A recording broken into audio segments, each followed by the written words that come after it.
All right, you ready? Yeah. You ready to talk about brand synergies? I guess. The power of brands.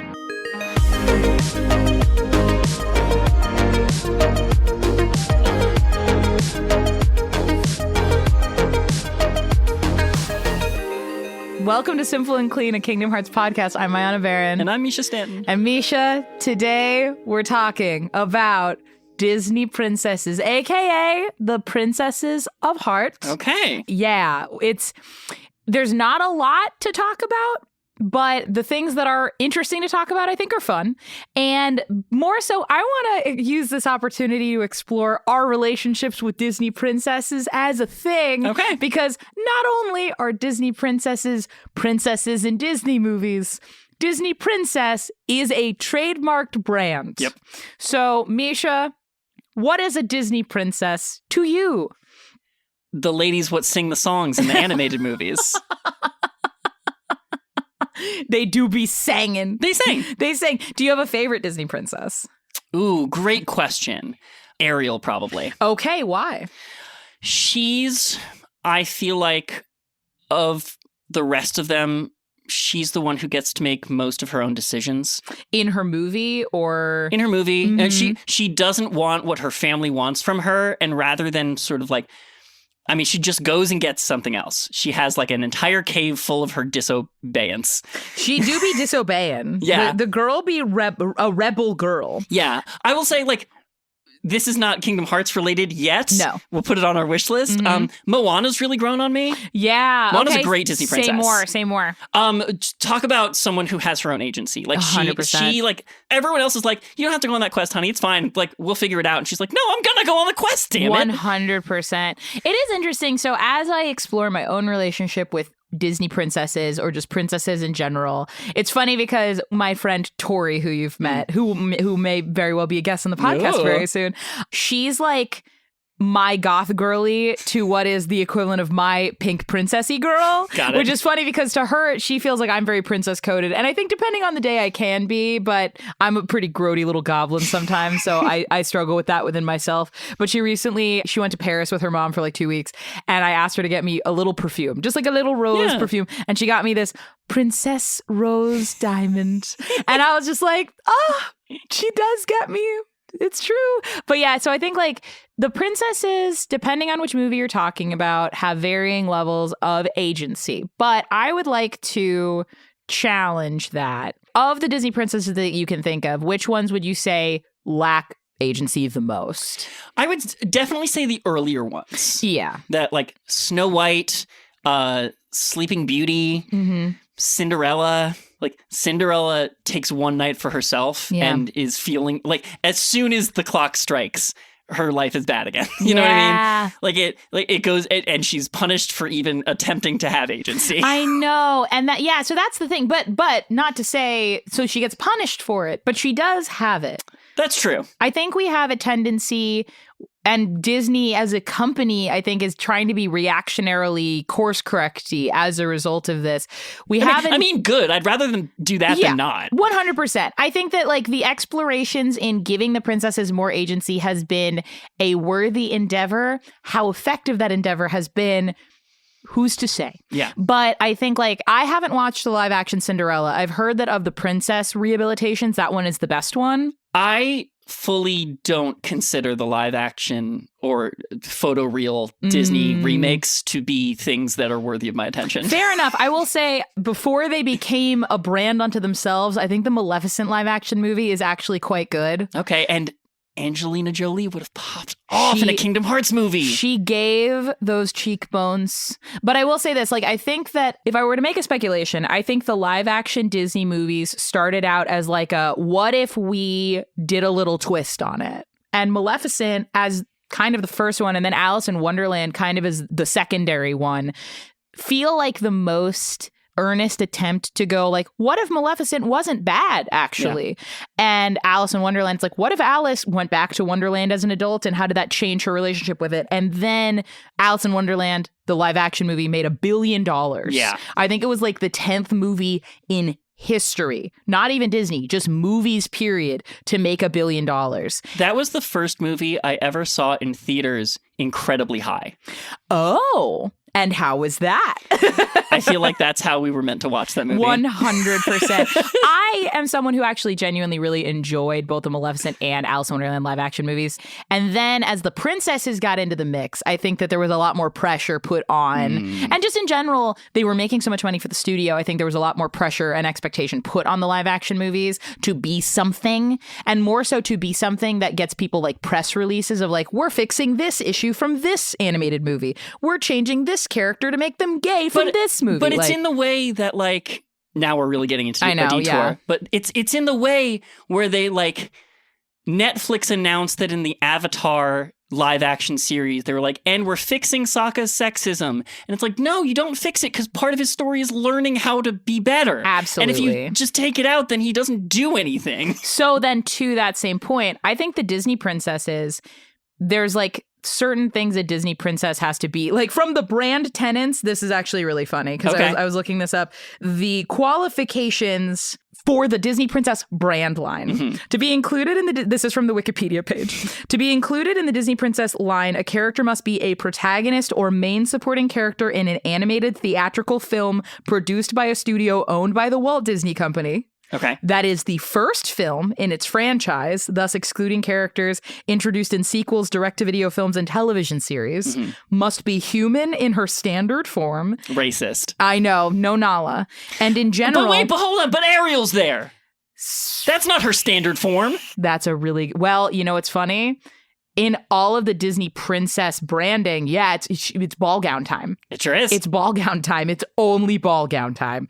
That's speciest. It is speciest. I completely agree. So must be human in her standard form, and in general should be a princess by way of either marriage to a prince or through herself descending from a monarch or tribal chief.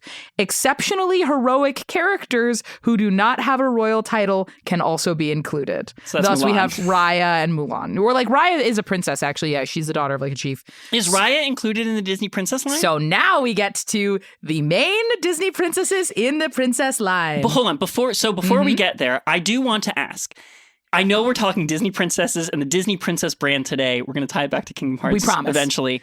Are we covering Disney princesses, or are we covering princesses of heart? We are covering princesses of heart. The reason I do all this setup is one, because I think it's interesting. Right. And two, there's a lot of overlap. Right. There is mostly overlap. I'm with you on this. So the 13 characters in the Disney princess brand are Snow White, Cinderella, Aurora, Ariel, Belle, Jasmine, Pocahontas, Mulan, Tiana, Rapunzel, Merida, who's a Pixar character, Moana, and Raya. Okay. Those are the 13 princesses in the princess brand. Gotcha. And the princesses of heart in Kingdom Hearts. And so we have two princess variants, because we have the original 7, and then we also have the new 7, of which 3 are a mystery. Right. They don't even tell you all the 7. They don't even tell, not the new 7 at the very least. But the original 7 are the majority. So the original 7 are Alice, Snow White, Jasmine, Belle, Cinderella, Aurora, and Kyrie. So are we also considering Alice from Alice in Wonderland today? So that's the thing, right? That is the weird outlier. There's also 2 other weird outliers that fully break this rule, which we will also be discussing today. And do you know who they are? Do you know which 2 characters technically, and for fun fact reasons that I specifically know about, break this rule? I mean, is Kyrie one of them? So Kyrie's one of them. It is not Kyrie. Okay. I can't think of them. Well, I will bring them up when we talk about the new 7. Okay, great. So before we my last thing. Please. Before we get off of the subject of agency. Yes. Oh, I do. Yes. Alice from Alice in Wonderland, and that's just an accurate adaptation of the text, like, it's about a child who has no agency. It's about a child who's forced around by adults to do stuff. I hear you on that. I will make another argument. In general, for agency, thank you for bringing it back to this point, because I do want to talk about agency and princesses really quickly. Alice, I would say, does have agency, because the thing that Alice in Wonderland, because I had to read the book in high school, and also, like, I had, as every girl did, an Alice in Wonderland phase, TM, which is just you wearing, like, a big bow sideways headband on your head and thinking you're quirky. You were quirky. I was. Yeah. Own it, girl. I was. I did fully dress up as Alice one year for Halloween. Nice. And yeah, you gotta love it. But Alice's whole thing in Wonderland is she is calling out hypocrisy. Yes. Because the world of Wonderland doesn't make sense. And the idea there, I think, going back to Lewis Carroll, what I think his intent was is children, it's really hard to tell his intent, huh? I know. Cool but boy. I think one of the intents you could make is children in their earnest understanding of the world can look at a thing and doesn't make sense, and very uninhibited by the societal pressures go, that doesn't make sense. Right. And they're usually right. Yes. And Wonderland, as a topsy-turvy, upside-down place, I think is like, we invented society and we did a job, but not like a good job. Well, but it's also the fact that, like, just because Alice calls it out doesn't mean it changes anything. It doesn't. And more often than not, yeah, everybody goes like, you're a silly girl, shut up, you don't know anything, Exactly. or I'm gonna murder you. Yeah. So the other thing with agency when it comes to Disney princesses is I would say the early Disney princesses, Aurora, Cinderella, and Snow White, they have agency. They just have agency, I think, in ways that are not necessarily what we would like to categorize as, like, modern agency. Because I would say that, like, the things that make those Disney princesses and every Disney princess in general who they are is that they are true of heart, kind, gentle, and typically nonviolent. They resolve conflict or engage in the world in a way that allows their gentleness to affect the people around them to different degrees. And the people who are evil or jealous are unmoved by the gentleness and earnestness they demonstrate. Snow White is a 13-year-old girl in the movie. There are some theories about the ending and whether or not, like, she dies at the end or whatever. But, like, she's 13. Her stepmom hates her because she thinks she's hot. And the mirror's like, she coming for your title, girl. And That mirror be that mirror stirring shit up. That, honestly, I think that mirror was just like, I want him to fight. I have no arms and no legs. I am bored. I need reality television. Yes. Yeah, this is the OG reality TV. The Real Housewives of Dwarf Woodlands. But so, because the queen is a queen and doesn't have to do her own stuff, at least at the beginning, goes, hey, hunter man, you kill her, put her heart in a box and bring it back to me. And when he takes her to a field of flowers and she's just picking flowers and minding her own business and being so sweet and nice, he's like, I was told to murder you, but I can't because you're 13 and you're sweet. And I don't know why she asked me to do this. I'm not really clear on the political things here. You guys might want to consider a family therapist. Yeah, you might want to. How about you run into these woods and just get out of here. Just get out of here. I'll put a deer's heart in a box and it'll be a cover up, fake your own death type stuff. And she runs into the woods and she's very scared. And then, you know, you have this iconic animated sequence where there's all these spooky trees and whatever. And she falls to the ground and weeps because she's so overwhelmed by how scared she is because her mom is trying to kill her. Yeah. That's a very scary prospect. And then, because she's so sweet and just overwhelmed by her emotions, she expresses herself, and then a bunch of woodland creatures come and guide her safely to a place. I would say that is not like, that is the world responding to her and her earnestness, that she is, you know, getting help from strangers, but that is because she is being authentic in her expression of needing help. Instead of trying to be strong in a world that is scary, she admits that she needs help, and then help arrives. Yeah. And then, in exchange for that, she lives in this house with these 7 dudes who did not have to let her stay there, but she was like, please, I'm scared. And also, she is a literal child. Yep. And they're like, we're going to go to work. Just hang out here. And she's like, you know what? That was really nice of them. I'm going to clean their house because they work so hard and they're never home. They're nice never home. And then they have a nice little community time. So I think Snow White as our first girl and the first princess you see in Kingdom Hearts 1, the thing that is true of her is that she is kind and gentle, and that makes the world reflect that back to her. And also, this is like a movie and a story that came out in time where, like, it's not like she had a superpower on superpower.wiki.com to talk to animals. No. It's just like she has such a kind heart that animals can understand her.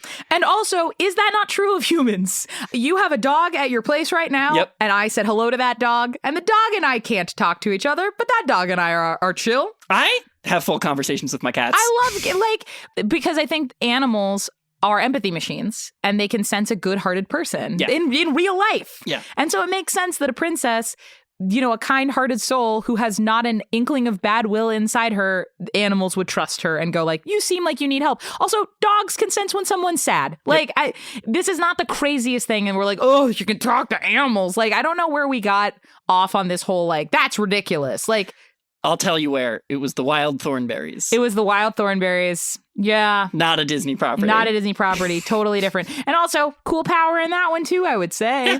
And then we've got Cinderella, who's Walt Disney's favorite. Okay. That makes sense. Yeah.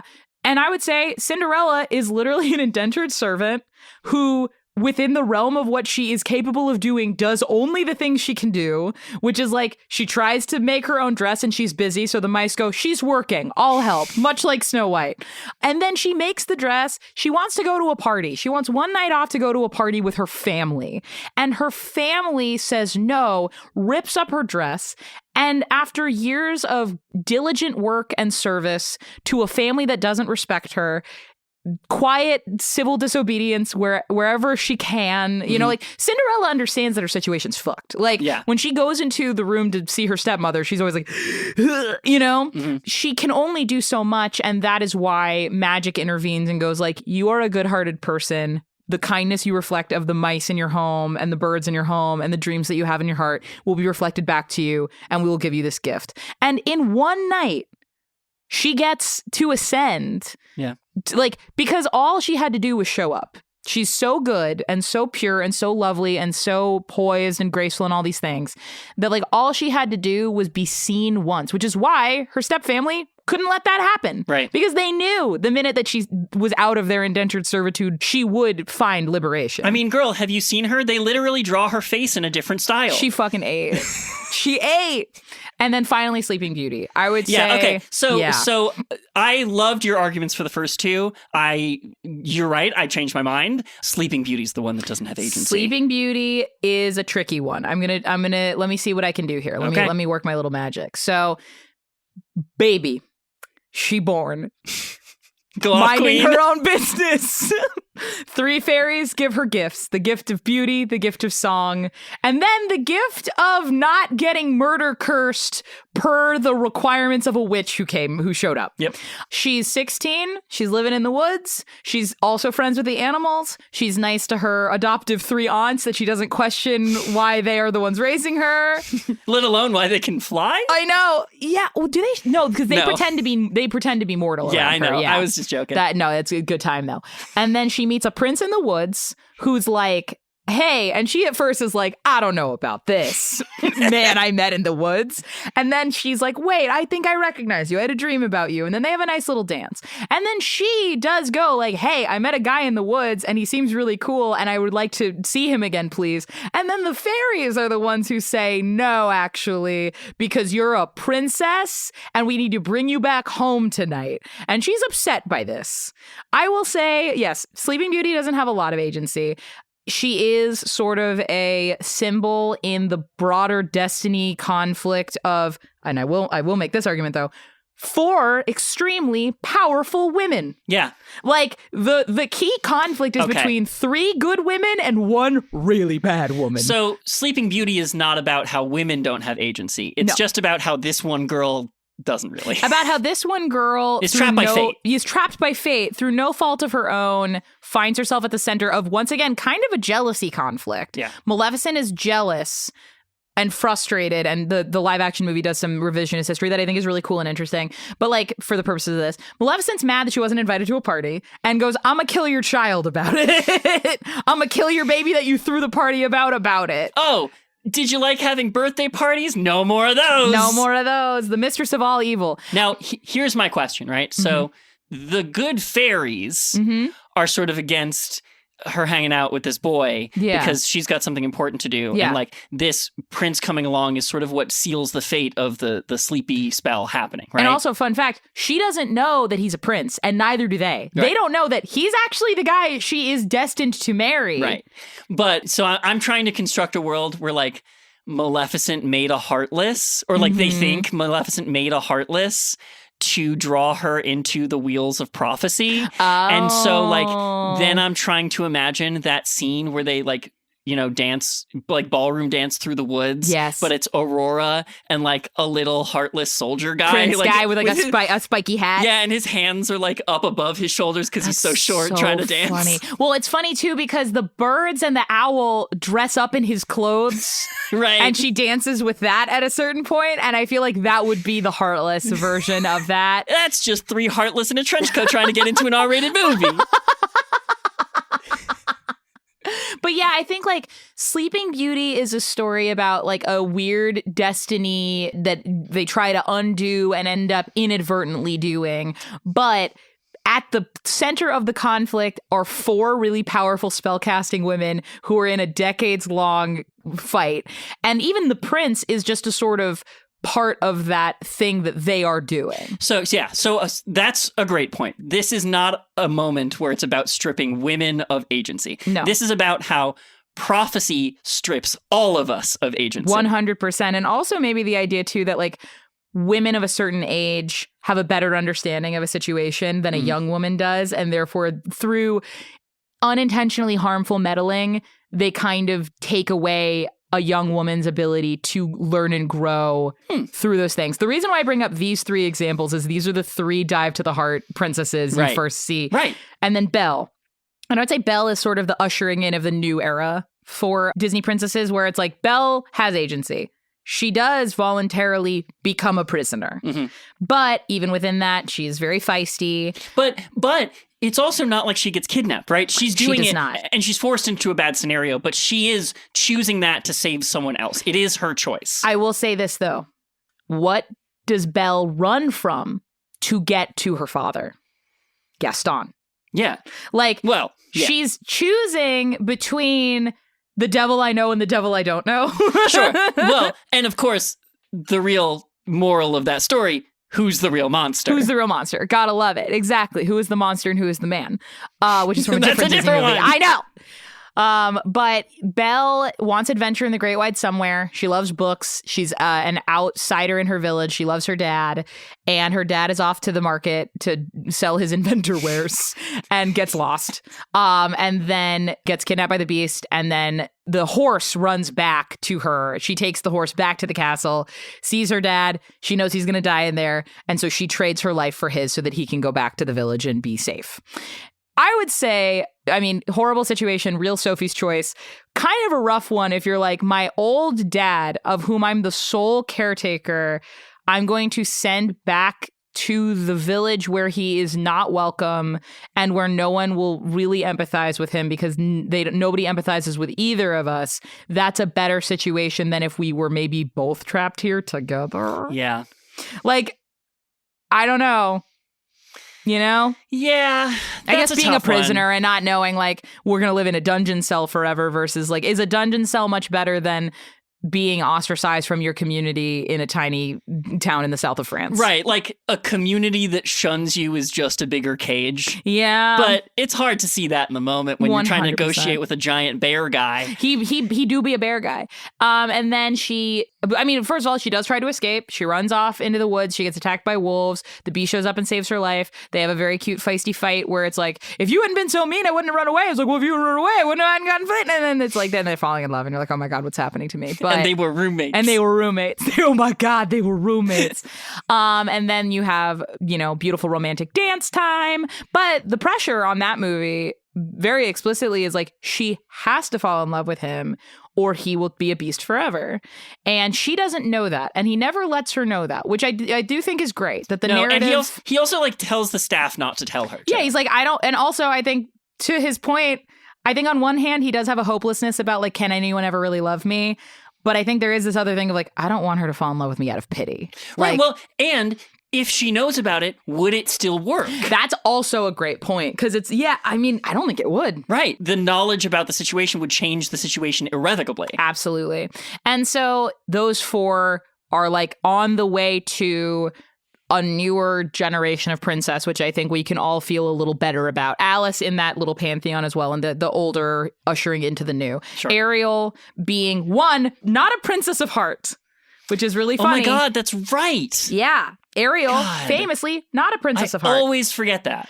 And I mean, one of the arguments I've heard is like Alice in Wonderland is just a really popular franchise in Japan. Mm-hmm. So if you have a choice between swapping one for the other, it's like it makes more sense to have Alice be a princess of heart because they just love Alice. But for Ariel to not be a princess of heart, even though she is very much a Disney princess, is pretty interesting. I feel like Ariel is the obviously missing one. I know. I feel it's so glaring that like that list is missing. That's why I feel like whenever I try to go to list them, I feel like I'm always missing one. Yeah. So because I'm like, okay, Aurora, Snow White, Cinderella. Okay, Bella's one, Jasmine's one, Alice is one. Kyrie, of course, but like, who am I missing? Right, who am I missing? Well, because, I mean, and it's odder as well to include Ariel in a world.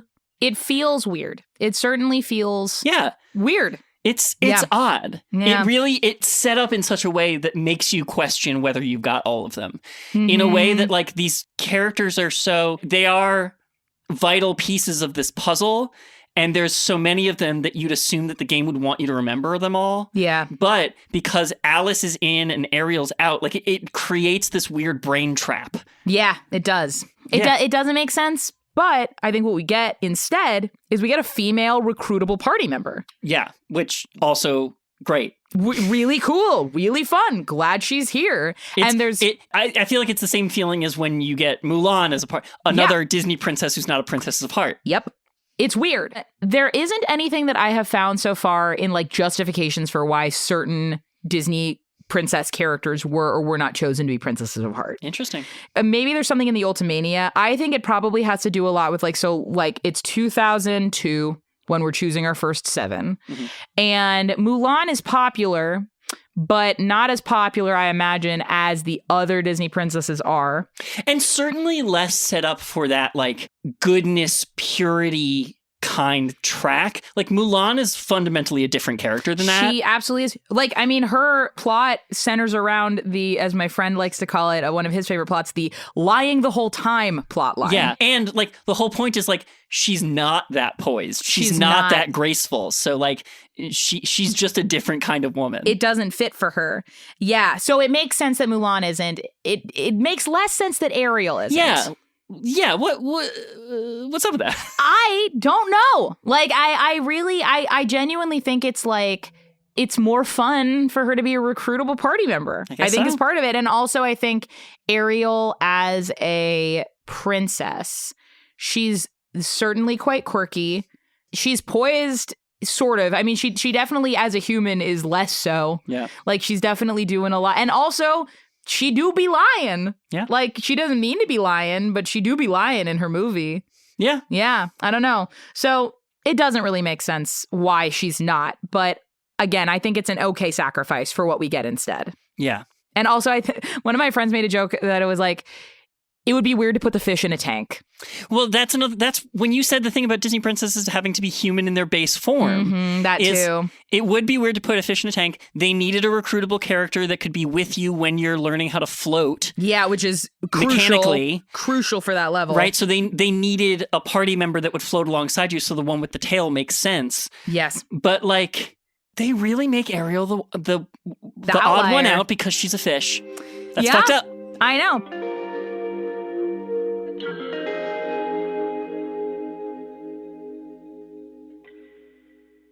Hello! Thank you so much again for listening to Simple and Clean, a Kingdom Hearts podcast. I'm Mayanna. You just heard me talking at you, and you'll hear me talking at you again here. I am here once again to remind you that we have a Patreon. It is Simple and Clean Pod on Patreon. You can sign up for the free tier and just hang out with us, or you can sign up for the final mix tier for $5 and you can get delicious ad-free versions of the episodes wherever you listen to your podcasts. We are having so much fun talking about the show, but we do it all on our own. We're working very, very hard to make the show for you, and we appreciate you all for the support. Mischa, once again, edits the entire show by themselves, and we're just like a little two-person operation over here, so any love you can send us, any support you can send us would be greatly appreciated. If you cannot monetarily support the show, that is totally fine. We perfectly understand. Instead, you can leave a review, leave a rating, share the show with a friend, interact with us on the social medias. We are on Instagram. You can leave us comments. You can leave us messages about things that you're liking about the show. You can find us on Patreon. You can do quips with us. We're also probably going to be joining the other socials, Blue Sky and TikTok pretty soon, so keep your eyes and ears peeled for all of that. As you all probably know, we are part of the Multitude Collective, and one of the other very fun shows on there is Join the Party. Join the Party is an actual play podcast with tangible worlds, genre-pushing storytelling, and collaborators who make each other laugh each and every week. GM Eric and the emphatic players Amanda, Brandon, and Julia welcome everyone to the table, from longtime TTRPG players to folks who've never touched a role-playing game before. I've never met a person like that. I have no idea where you can find them.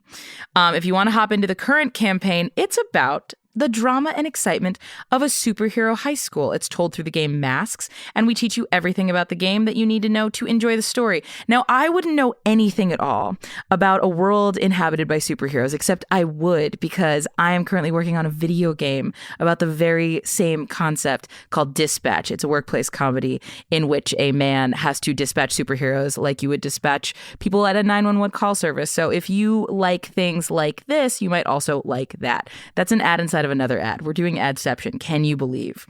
If you want to pop into some of the other Join the Party campaigns, you can marathon the completed stories. Campaign 3 is a pirate story set in a world of plant and bug folk. The Camp-paign, that's a very fun visual joke, CAMPPAIGN, for a game set in a weird summer camp. And then Campaign 2 for a modern superhero game, and Campaign 1 for a high fantasy story. So what are you waiting for? Pull up a chair and join the party. Search for Join the Party in your podcast app, or go to jointhepartypod.com. Once again, that is jointhepartypod.com. And just before I let you go, I wanted to take this last second to thank one of our sponsors for this episode, Gender Free World Clothing. Gender Free World Clothing was founded in 2015 by a little group of like-minded individuals who passionately believe that we all have the right to wear well-fitting clothing which suits our style choices. People's bodies are all different. In addition to height and size, there are variations in hips, bottoms, shoulders, and chest sizes.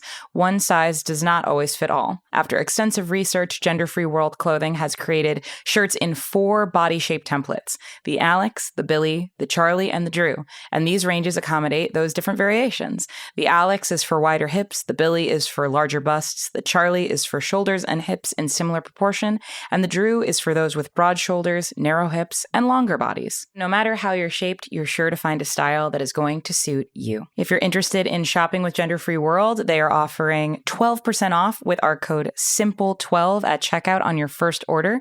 That's SIMPLE12 for 12% off on your first order. So to get yourself something nice, you can go over to gfwclothing.com. That's gfwclothing.com for 12% off your first order with our code SIMPLE12.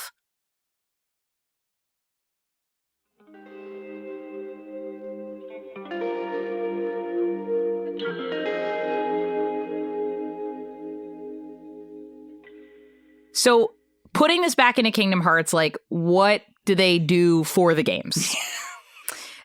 I know, it's dumb. These 7 girls of anyone in the world are the only people whose hearts contain pure light. Only the pure light. Yeah. These 7 girls are hearts containing pure light. The thing that the pure lights can do is that their hearts can never be tainted by darkness. So if their heart is taken out of their body, whereas normally it turns you into a heartless or a nobody or whatever, instead your body remains intact, but you go into like a sleep type deal until the heart is returned. But that also means that the princesses of heart cannot be corrupted by darkness. So they can also traverse the realm of darkness without anything bad happening. they to can go them. through like those portal corridor things Yes. without needing a dark coat. Yes, exactly. Kind of neat. Kind of neat. They can also sense darkness. And Sure, what do they detect good and evil? Like what? It's just like the darkness is coming because again, at the very end of Kingdom Hearts 1, when you get to talk to the princesses, they mention like, we feel the darkness coming or whatever. Sure. Yeah, so they have darkness sense. And then the more of them that are gathered together, the more they can kind of keep darkness at bay in general. Cool. So what you're saying is that really what should have happened after Kingdom Hearts 1 is they should have established the Council of Princesses at their princess headquarters. With their really tall chairs that take forever to get for them to get in. And a big round table that's 7 equal seats apart. There you go. That would have been really cool. Which I guess you can make the argument then if you've got like Ariel and Mulan, which I think for brand reasons have other reasons why they're not princesses of heart, but it's like they do be lying and they do be rebelling. I suppose so. Jasmine also rebelled though. She does.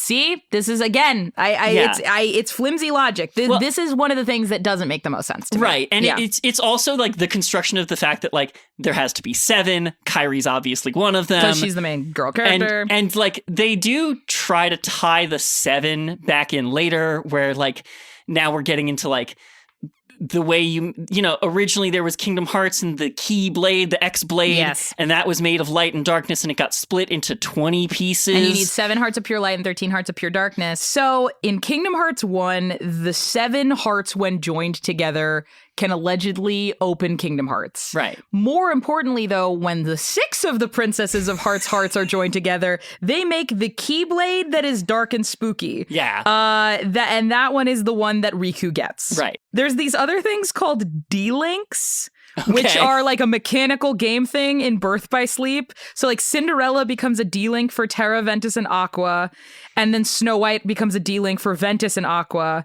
As D-Links, they can project their powers to the 3 Keyblade wielders while remaining in their homeworlds. All right. Additionally, also, several of the princesses, when joined together, upgrade your fire spellcasting ability, specifically at the end of Kingdom Hearts 1. And when the game plan is to if we get the new 7 in Kingdom Hearts 3 together, that can be the 7 Hearts of Pure Light. But instead, the Keyblade wielders become the 7 Hearts of Pure Light. Well, actually, so what it is that, like, when they split the Keyblade into 20 pieces, 7 of those pieces were pure light, and they're housed in hearts. Yes. And so when they open Kingdom Hearts at the end of Kingdom Hearts 1, they sort of like find new hosts. Yeah. And Kyrie remains a host, and we get the new 7 hearts. The 13 darknesses are kind of the same. Yes. But they are in a way that the light isn't. Yes. The 13 darknesses are alive and sentient. They come up. What do you think I'm going to say? When do they come up? I don't know. What are you going to say? Kingdom Hearts Union Cross, baby! Ah, fuck. There's 13 darknesses, and the darknesses are like claiming hosts on their own in a way that the light doesn't do that. The light just sort of it goes to a girl and then she has it. But again, to make the argument to what a Disney princess is like, it makes sense that it's like the purity of the heart of light does not need to do anything. Yeah. It just needs to exist and the goodness will be reflected back at them. Darkness and evil, I think, have to be more active. Yeah, I agree. Because it's like a shark, right? It's like it needs to move or it dies. It needs to keep moving or it dies. Yeah, absolutely. It's so silly. Yeah, well, I'm going to cover more about the 7 lights and 13 darknesses when I talk about Union Cross, which is going to come in a little later, but thank you very much. Of course, no problem. Happy to help. So one of the other Disney brand princess mandate things, which I do think, if I recall correctly, Kingdom Hearts 1 does adhere to, is because all the Disney princess characters exist in different movies, they do not exist in the same realities. Right. Therefore, they can never be looking at each other.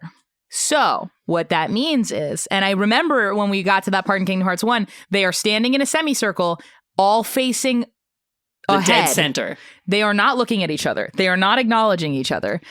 Weird, right? Kingdom Hearts is in on that game too. I mean, it makes sense because, and I think that they started to soften on it, but Kingdom Hearts 1 as a brand endeavor is building trust with Disney. They have to be able to demonstrate that they can respect the mandates put in place by Disney in order to ensure that they can utilize the brand in the future. That's true. The first one, it was the first date. It was the first date. Yeah. And man, was it a first date. And I would say Disney, given the way that studio works, the fact that Kingdom Hearts exists at all genuinely is a miracle. And I would know that because I have worked for the Disney Princess brand. Reveal as an inside source. And the Disney Frozen brand, which is why 2 of the characters, Anna and Elsa, members of the Core 7, are not technically Disney princesses because they are queens, and also because Disney Frozen has its own brand. Are you fucking kidding me? No, I'm not. They were princesses before they were queens. They were That's princesses how before it they were works. queens, but Elsa immediately gets crowned queen in the beginning of Frozen 1. But what about when they were little baby girls? Well, yeah, but that's not, you can't market that. Yeah, you have dolls of it, obviously, but you can't market that because that's not their final form. But, okay, how much do we care about final forms? Well, Forms clearly, we such. care about base humanoid forms, clearly. But yeah, so basically Disney Princess brand is Disney Princess brand, and then Disney Frozen brand is a different brand because Disney Frozen is so popular that it is its own brand entity within the Disney brand umbrella. As someone who worked for these brands, live here on our podcast, are you ready for my first gotcha question on this podcast? Please do so. Did they call the brand Disney Frozen to change the SEO of when you Google the phrase Disney Frozen so that people would get off the cryogenic shit? Oh, that's hilarious. Okay. I'll say this. A friend of mine gave me a tour of the Disney studios. And you saw the cryogenically frozen head? No, but there is a little AC unit in one of the basements that has a little sign that says like Disney cryogenic frozen chamber, and you open it and it's just an AC unit. So they have a sense of humor about it at the very least. Okay. But Frozen was such a huge movie for Disney that it like has its own brand set as a result. They were like, it doesn't need to be the Disney princess. It can stand on its own. It can stand on its own. Yeah. And so now we have these 2 things. And what's funny is like Disney Princess branding is very pink and Disney Frozen branding is very blue. Yeah. The 2 dress colors of Aurora, famously. It all ties back together. Yeah, I was gonna do the 2 genders bit, but that is the 2 genders, Make actually. It blue, make it pink. But yeah, so I think like Frozen, when you get into Kingdom Hearts 3, and I'm not the first person to have mentioned this, there's a couple YouTube videos about it as well. Like Frozen's relationship with Kingdom Hearts is super interesting. And we'll have to talk about that more in the Arendelle world. But for the purposes of the Princesses of Heart, Anna and Elsa are considered part of the new 7. Yeah, so when the lights leave the original Princesses of Heart, they drift across the cosmos to find new pure hosts. And Anna and Elsa are they confirmed? Or I think, if I'm remembering correctly, Larkseen is just like, these 2 girls seem like they might be good candidates. They seem like they may, according to, and again, it's not the most official sources in the world, but from what I can tell, Anna and Elsa are recognized as the new 7. Right. Well, so in Kingdom Hearts 1, they're looking for the princess. They don't know which ones are the princesses until they align them, right? Because they think Wendy is one. They think Wendy is one, yeah. So I get the sense that they're on the similar quest to find the new ones, and then they're like finding potential candidates and testing them somehow. Yeah. But by the point that they start looking for them in Kingdom Hearts 3, like the plot has stopped caring about them. They have stopped caring about them, and like bigger things are in motion. So it's more so, one, because Frozen was a massive movie. Yeah. It's just an opportunity for them to have the most important things. Like, to have them show up in the Frozen world and be like, oh, and obviously Anna and Elsa are Princesses of Heart. Obviously, of course. We couldn't possibly. And then the only other one that's not Kyrie is Rapunzel. Right. Which is like, yay! Well, if Rapunzel had been out by the time of the original game, I would have put her in there. Oh, 100%. Very classic. Yeah, absolutely. Yeah, so those are the Princesses of Heart. Again, in terms of like their relationship to the game, like the OG kind of golden era princesses show up in Birth by Sleep, which makes sense because Birth by Sleep takes place canonically earlier. And so the presence of Cinderella and Snow White and Aurora makes more sense. Belle and Jasmine have more narratively leading roles in Kingdom Hearts 2 because you're returning to those worlds. Like Sora and Belle have conversations. Sora and Jasmine have conversations. What's kind of funny about both of them is in Kingdom Hearts 2, the princesses' roles within their respective worlds are to tell Sora, I'm worried about my boyfriend. Yeah. Both of them are like, Belle's like, Beast is acting really weird. And then Jasmine's like, Aladdin's acting really weird. Yeah.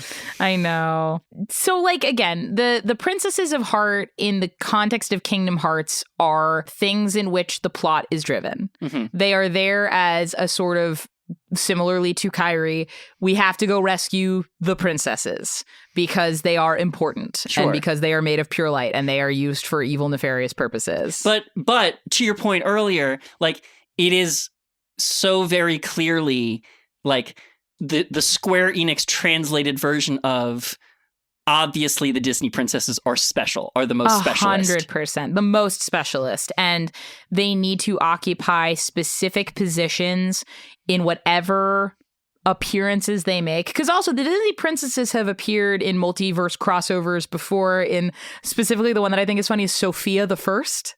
Oh, which is right. a Disney Junior show where there's, I was a girl in a village doing all right until I became a princess overnight. And she can like hop to different princess worlds and things, and they're there and giving her guidance. Well, and the one I thought of was Wreck-It Ralph 2. Wreck-It Ralph 2. So that was one where they kind of broke a lot of their rules. Yeah. Which was really fun. And it was fun to see them in casual wear and talking to each other and vibing. I do think that like I like Wreck-It Ralph 2. I don't love Wreck-It Ralph 2. I think the princess stuff is fun. I think it was a really big brand moment for the Disney princesses specifically. I would say that moment is probably one of the more notable things about that movie. I would say maybe it's the only notable thing about that movie, unfortunately, because I love Wreck-It Ralph. There's also another video game, just like a Disney princess game, where you play as a girl and you design her and you can hop around to the different Disney princess movies and talk to the princesses and stuff and do little collection quests and things. That sounds like a game right up your alley, Mayanna. I know, it does, doesn't it? Right, really on brand. We're so on brand, my God. But I think like what I would beckon people to consider with the princesses in general is that the princesses, yes, they may operate by different rules in terms of how they engage with the world than male Disney protagonists. But I would say more often than not, and I think about it a lot with TTRPGs too, which is like more often than not, if you were to interact with a thing, a wolf, a monster, would your first impulse, you, Mischa, be to take a sword out and kill that thing?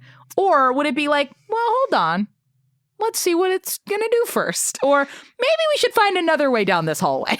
My first instinct, unfortunately, I know myself too much. I do have a really strong freeze instinct. And so I would not move. See, yeah, I think that like in general, we want to see ourselves as Sora or Riku or any of these people with swords that are going to kill all the things.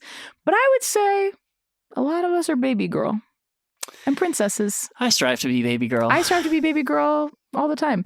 I think that like to approach the world with gentleness and purity and kindness, you know, to give kindness to the world and have the kindness hopefully reflected back to you. It won't happen every time, but more often than not, I think that like humans to each other want to strive for kindness and empathy more so than when people jump to hatred and violence, I don't think that's an inherent impulse. I think that that is an impulse built of fear and paranoia and a desire for control in a world that doesn't make sense.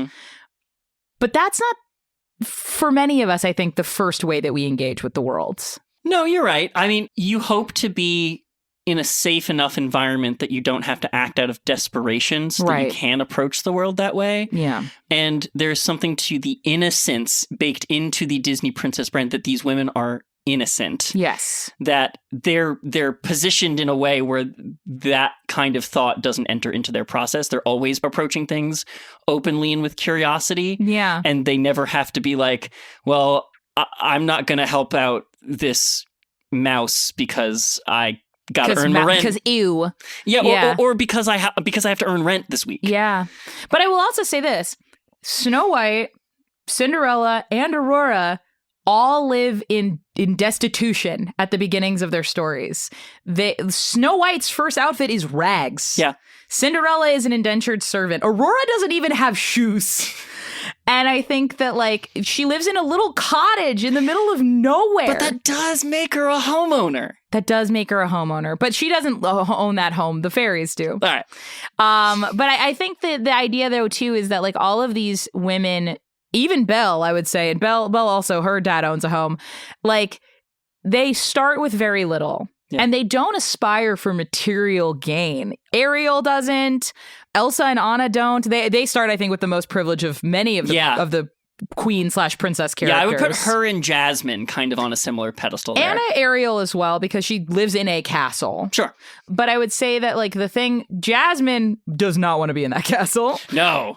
Couldn't be further from it. Because also, for Jasmine to live in the castle, she is signing up for a life of being married off to the highest bidder. She's fighting it tooth and nail, but day by day, she's losing the battle. Yeah. Like, she is. Yes. You know, she can pout about it all she wants. She can say she's not a prize to be won, but at the end of the day, to a certain extent, until the Sultan decides that it's not important anymore, she does have to marry off and marry well. Yeah. Ariel, marriage doesn't seem to be an issue, but it's more so that, like, she lives in this place that never changes, and she wants nothing more than to experience change. Yeah. And sees that in Eric, and sees that in being on land.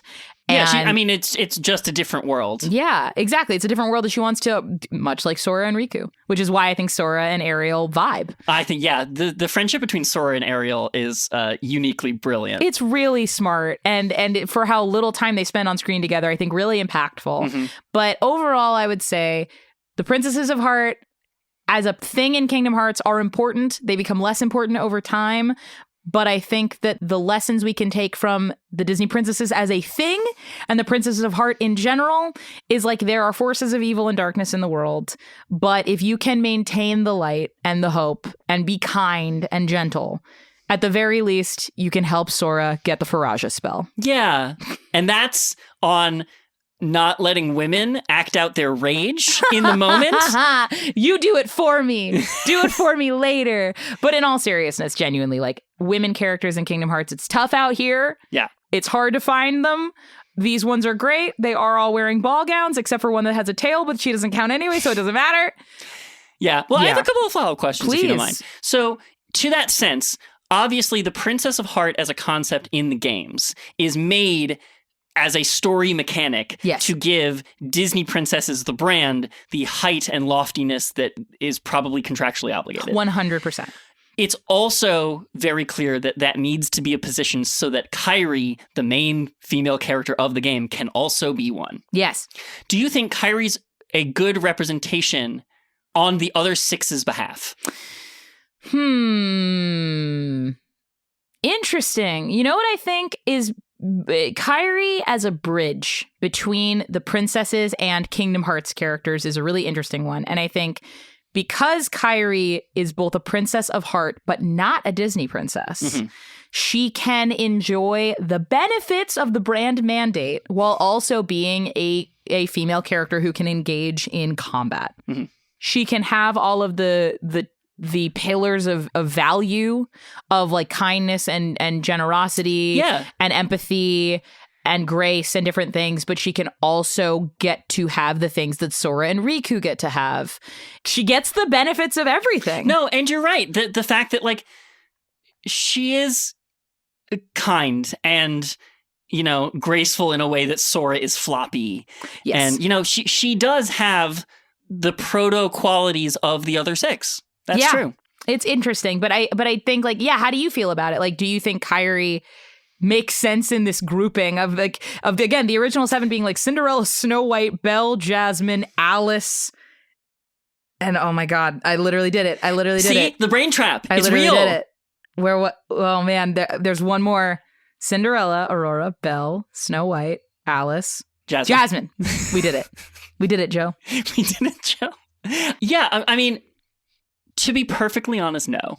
I think that the Princesses of Heart are 6 + 1. Yeah. In a way that, like, because one of them's like a protagonist of the game, and the other 6 are, like, not. So to that same point, you never see all of them standing next to each other. Right. Kairi's always in a separate space. Like, when the princesses are all trapped and when they are rescued, they are nowhere near Kairi. Right. She's never grouped in among them. No. Even when they go to the new 7 Hearts, they're like, and Kairi still is one, but she's off in her training bubble. Yep. You know, like, she never gets to be in a group with them. She's not invited to the tea party. Right. Yeah. What the hell? I mean, Yeah, I agree. It's just for a concept that the game tries very hard to be like, and it's these 7. I'm like, is it these 7 or is it 6? And then Kyrie by a quirk of fate also is one. Yeah, what is it? Like the devil be out here winning on technicalities? Yeah, exactly. Here's my second follow-up question for you. Please. Who do you think the other 3 new 7 hearts are? Great question. I think Tiana, Moana. Man, who are the princesses of recent? Because I don't think it's Raya, because I don't think the movie did well enough. I agree with that, and also I feel like Raya's going to want to be a party member, no? Yeah, I think you're right. I think she's too combat She's going to oriented. occupy Mulan territory. I think it's Tiana, Moana. It can't be Asha, because Asha's not a princess. A movie I did not see. Oh, and I did. Okay. Oh, Mischa. Power to you. Oh, Mischa. Yeah, I don't know. Who would be the last one? Leia? No. Okay. Although she is technically a Disney princess. Her heart is too full of rage. Her heart's too full of midichlorians. Vanellope? Because we've had Wreck-It Ralph as a summon. I suppose that is true. I think it could be Vanellope. There is like Wreck-It Ralph world in Dream Drop Distance, so that is fully a place. I think it could be Vanellope. And a great world to use as a bridge between the worlds of fiction and the world of reality. Oh, yeah. Bring it back to Kingdom Hearts 4. Or Mickey and Minnie's secret mouse daughter. Mirani. No, because Melody is Ariel's daughter. What if Mickey and Minnie are like a child-free couple, and so they pass Dink. yeah. Dinky Mouse. Sorry. That was funny. And so they hand it back down, and they hand the princess mantle down to someone else in their court. Huey, Dewey, and Louie can't do it because they're working too hard on their business in the Hollow Bastion. They certainly are. So they give it to Webigail. Oh, wait, which one's Webigail? From DuckTales. Oh, hell yeah. Yeah. They give it to Webby. Yeah, Webby. I love Webby so much. I love her so much. Oh my God, you can geek out with Tori because she worked on DuckTales. I'm going to. Yes, you should. So where does this all leave us? I guess, Mischa, do you feel as though the Princesses of Heart makes sense as a thing to have in Kingdom Hearts? Kingdom Hearts 1, yeah. Mm-hmm. I think that the story is so about, like, how corruptible is light. Yeah. Can anybody be inevitably brought to darkness? And here's, like, a place where they say, like, mostly yes, here's the exceptions that prove the rule. Right. And that makes them extra special and necessary. And it makes them special and necessary. That's a great, like, fulfills the contractual obligations of the Didn't See Princesses lines. Yeah. They should have kept them central to the lore.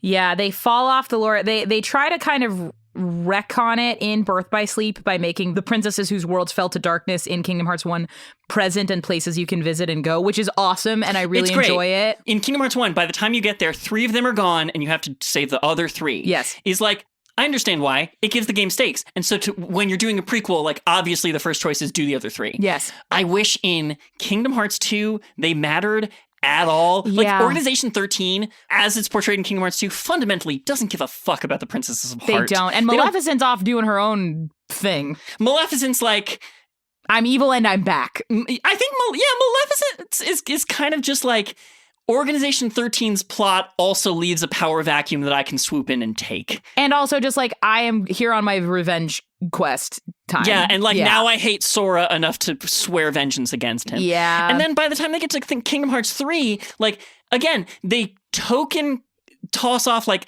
Anna, Elsa, Rapunzel, obviously are princesses. And also lucrative movies that came out around the time Kingdom Hearts 3 would have been in development. That if they were out by the time Kingdom Hearts 1, they probably would have been included on that roster, but times didn't match up. Yeah. But like by that point, they're casting 7 lights as different people. Yes. Like in the end of Kingdom Hearts 3, what they refer to is like warriors of the Keyblade who are defending the light. So it's Sora, Riku, Kairi, Mickey, Aqua, Ven, and Axel. So I have a thought off of that as well. Okay. The movies that Kingdom Hearts 1 covers Predominantly, their creative teams were probably not super involved in the studio at the time Kingdom Hearts 1 was in development. Sure, you don't think Snow White's production team was heavily involved in the development of Hang on, they were doing this. Sorry. Woo! Because they were ghosts, because they died. Yeah. Not to speak ill of the dead, because the people who made Snow White are artists and very talented and amazing. But the discussions about what it would mean to handle those brands were probably very different discussions than Kingdom Hearts 3 at the time it probably would have started development. We're talking about active, like, living teams of many approvals. Yeah. One of the things that I think was, revelatory to me working on the Disney Princess and Disney Frozen brand, because I got all those mandates. I knew all the rules. I knew all the things I could and couldn't do with those dolls. The amount of people that had to go through the approvals process, there were a lot of them. Mm-hmm. And it makes sense why. These are very crucial brands that need to do very specific things in order to exist in this corporate structure. Yeah. So it makes sense, not even looking at the game as a game, but outside of the game into the people who make the game, why you would take more narrative control with characters you own. Right. You made. You can choose what they are and are not depending on what you need them to be. Yeah, so I guess like the Princess of Heart as a concept is really more symbolic of like the relationship between Disney and Square Enix in the fine print fine print and also in the era of movie you're talking about. Right, and the fact that like the development process for this franchise has gone on so long that relationship has changed as more movies come out, as different movies hit. Yeah, and also you want to touch on all the movies that are successful. Right. Like Kingdom Hearts 1, you're talking about a bunch of movies that are nostalgic, but we're not talking about the box office numbers of Beauty and the Beast was a critical darling, but like we're not talking about the box office numbers when we're talking about which characters get to be in the game. Well, I mean, there also isn't like a Black Cauldron world in Kingdom Hearts 1. No, of course not, because that movie wasn't a hit. It wasn't a hit, but also within the studio, they don't want to talk about that movie. Sure. Because it wasn't a hit. Right, but the point I'm trying to make here is that like specifically because it wasn't a hit. And so because the development of Kingdom Hearts as a series has gone on so long, when there's new hits, they want that juice. They want that juice, but also they want that juice, but they don't want the smoke. Yeah. They don't want the juice, but not the smoke. They don't want a little cocktail. They want just orange juice from the fridge. Yeah. Yeah, so like... and I kind of wish that they had found a different way to make Anna, Elsa, and Rapunzel feel more special rather than like half resurrecting a concept they didn't care about. And that wasn't really necessary because they had a like loophole solution to it. I mean, the other thing too is like they could have just been characters in those worlds. Right. Like we didn't need to... But I guess because they're princesses and we have would it have felt more weird to you if the princesses in those worlds were not recognized as princesses of heart in Kingdom Hearts 3? If they just fully detached from the concept entirely. No. You would have felt more normal. I would have felt more normal because the first game said there are 7 of them. Here they are. When you introduce more characters, you can just be like, obviously they're not one because those 7 were. They already told you about it. We're done with it. We're moving on. Right. Yeah. So like they sort of resurrected it pointlessly and then didn't care about it in order to zombie-like shamble their way into fulfilling a contractual obligation from 20 years ago. Yeah. I think that if they were going to commit to them, they could have made that a cooler, more intrinsic part of the cosmology. Yeah. The way that like the 13 Darknesses come back. Again, I'm going to talk about it with Ventus and Union Cross and Birth by Sleep and all that kind of stuff. But, they make them sort of a more active presence, whereas like the lights are just kind of around. But the 13 Darknesses were always a Kingdom Hearts native character, right? Right. Well, and I have to do a little more research before I can speak expertly But I don't think on there's that. any Disney characters who operate as a 13 Darkness. I have to see if like the Disney villains from Kingdom Hearts 1 do in fact take... I have to do some research. Yeah, I'm going to no get worries. back to you. We'll get back to you that. But like overall, I'd say that like, the light 7 heart concept, I think at a certain point, they're like, there's no rule in here that says a dog can't play basketball. Right. They're like, the 7 lights can exist in whatever thing we need to make it make sense for the story we're telling now. Right. Yeah. Right? And by the end, it's like, it's not even the legendary 7 pieces. Like, it's not like they gather the pieces of the light Triforce. Like, they just got like 7 heroes to symbolically represent light. Yeah. Like, it didn't even matter in the end. No. It's a bummer because I like the presence that they have in Kingdom Hearts 1 and seeing them again in Kingdom Hearts 2 and seeing the aspects of them in Chain of Memories and seeing ones that we didn't get to interact with in Birth by Sleep. But yeah, over the course of time, it becomes just more like another cool Disney thing we get to interact with and less an intrinsic part of the world cosmology, as I said. There are times, Peter Pan is an example I keep coming back to. We talked about Baymax a little bit. Like, there are these times where they find really good overlap points between the way Disney describes their lore and the way Kingdom Hearts needs it to be described to make it work. Yeah. And this is one where it just like it's not a good crossover. Much like the princesses cannot cross over with each other. Yeah. There's too much baggage for them to be useful together. There's too many barriers around the cage. Yeah. Yeah. It's weird. So that's Disney Princesses, and that's Princesses of Heart. Thank you for going on this winding journey with me through brand synergy. You know, and it's kind of funny that we're so many episodes into the podcast now. Like, this is kind of the first one where, like, I didn't like that part of it. We've talked about so much stuff we love about this franchise, but like part of loving a thing is accepting its flaws. Yeah. I think the way they use the concept of a Princess of Heart is flawed. I think you're right. And I think that I will be intrigued to see how the princesses show up in, if they do, any of the future games. Right. Aside from Kairi. Like, the one thing that's tough is Kairi as a Princess of Heart, the concept will always kind of be in the series in some way because of Kairi. Yeah. So it'll be interesting to see how they navigate that going forward, because Mickey is in Kingdom Hearts 4, according to the screenshots. I cannot imagine a Kingdom Hearts 4 that comes out where Kairi's not in it. No, Kairi's definitely going to be in it. So there, obviously the concept will still exist in the universe in Kingdom Hearts 4 because Kairi's gonna be in it. Yes. So it's an interesting one. This one is one where, much like it's difficult to try and make everything work together. Yeah, this one's the one where the puzzle pieces just don't really line up as well. Yeah. Yeah. And that's what happens sometimes.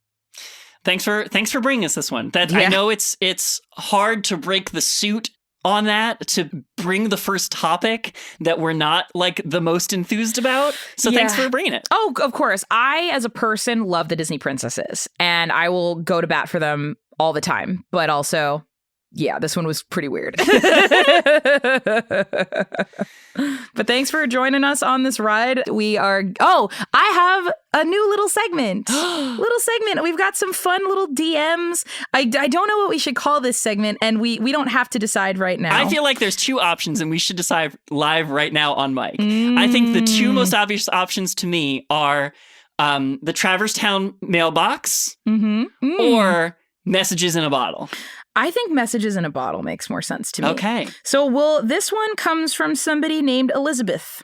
I've been listening to Simple and Clean, and I love it. I just have to say how excited I am about the possibility of an episode on Roxas. My husband and I actually named our oldest son Roxas and our youngest son Alex as an anagram of Axel. Oh my God, that's so badass. Thanks, Elizabeth. Imagine being in your like first grade class and your teacher's calling the roll and is like, Jeremy, Francis, Lou, I'm sorry, Roxas? And you'll stand up and you'll be like, fuck yeah, I am. Yes! It's so good. This one's a little longer. I'll hit the highlights of it. Okay. But this one's from somebody named Rebecca. I've been listening to Simple and Clean with my husband and suggested this podcast to my little sister. I used to watch her play and do funny commentary for her when she struggled with the fights. I was thinking as finishing episode 2 and starting 3 about my other experience with Kingdom Hearts and specifically fan fiction. I remember reading fics of all sorts, and one that stands out was Maleficent grooming Riku. We've talked a little bit about how the adult characters kind of, groom. I was 14 and I remember wondering if that was why he actually turned on her. Not to take over as leader, but to get back at her. It opens the door for so many unspoken possibilities of relationships for kids, I think, and their interactions with adults growing up. You spoke about adults turning against your childhood and how they were against each other. And yeah, it reminded me of that fic. Like, who saw that interaction with Riku and thought of that? Who identified with that manipulation to that way? Unspoken in the game, but relatable, and maybe a way to overcome their past trauma. Yeah. So cool. And they said a lot of other sweet things. And they said also comparing Sora to shonen characters. My husband kept waiting for Luffy, and I was waiting for Ichigo from Bleach because of when he fuses with his hollow form. Bleach, another one where the shape of your blade is determined by the strength of your heart. Yes. Oh my God, you're right. Yeah. So thank you guys so much for sending in things. We do read the things when you send our messages in a bottle. Listen, I know we're like so thrilled and privileged to be part of a network, but it is just us here. It's just us. It's just us two in the pillow fort. So again, if you want to help us keep the literal fairy lights on, you can head over to Simple and Clean Pod on Patreon and sign up for the $5 Final Mix tier, which gives you ad-free versions of the episodes. And then we're also going to be engaging a little bit more with folks on Patreon. So if you want to find us there and engage on there as well, that's a really fun place to find us. Follow us on Instagram. And yeah, let us know what you're vibing with on the podcast. Yeah, please. Yeah. I love this new segment. Let's have more messages in a bottle. Yes. And I also love how many femmes are listening to the show. That makes me so happy. Yeah. Yeah. Thanks, guys. Get in, girls. We're going. Come on, princesses. Let's go, princesses.